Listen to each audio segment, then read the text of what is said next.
Cela n'avait jamais vraiment eu lieu auparavant.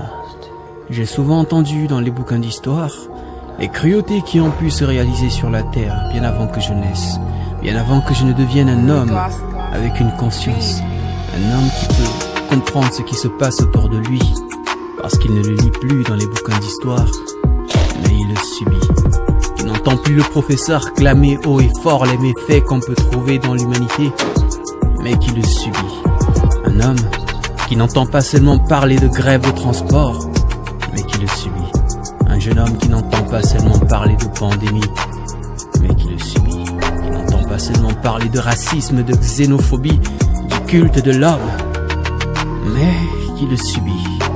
On m'avait souvent dit que l'homme que je suis, que nous sommes, est recentré sur lui-même et ne se focalise uniquement que sur ses intérêts personnels, en méprisant l'intérêt d'autrui. La cruauté de nos cœurs de jour en jour atteint un nouveau point culminant, car son point culminant n'est jamais fixe. Mais chaque jour, la méchanceté de nos cœurs atteint un nouveau paroxysme. Et je suis fatigué. Fatigué de devoir courir tous les matins pour avoir un train qui sera rempli d'insectes que je méprise, et être le seul à porter un masque parce que des consciences négligentes ne prennent pas à cœur la situation sanitaire actuelle. Fatigué de n'avoir jamais un ami avec qui parler pour me conseiller sur mes actes, pour que je ne dérive jamais. Fatigué de n'avoir pas un pasteur qui pourra me dire d'où on vient et quelle est la raison de notre présence sur terre. Fatigué de n'avoir pas à mes côtés un homme juste qui pourra me démontrer de A à Z l'indifférence qu'il peut y avoir entre l'être blanc, noir, jaune, rouge. Fatigué de voir le peuple black et son hypocrisie qui revendique une liberté alors que sur la terre de nos ancêtres ils s'oppriment mutuellement. L'homme noir qui opprime l'homme noir.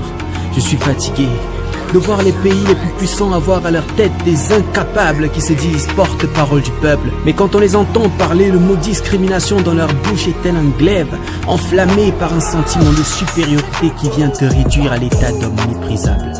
Fatigué de voir les hommes et les femmes mépriser le lieu de leur demeure, laissant brûler leur terre natale, en faisant subir aux animaux un avant-goût de la GN qui brûlera leur âme à cause de leur mauvais choix. Mais surtout, je suis fatigué de voir les hommes se battre les uns les autres, alors qu'ils appartiennent tous à la même race. Je suis fatigué de toute la peine et la souffrance que je sens dans le monde. Tiens,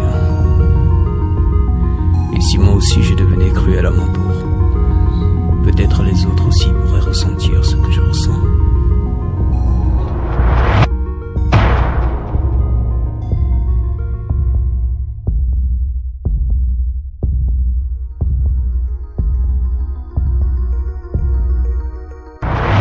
Cela n'avait jamais vraiment eu lieu auparavant. J'ai souvent entendu dans les bouquins d'histoire les cruautés qui ont pu se réaliser.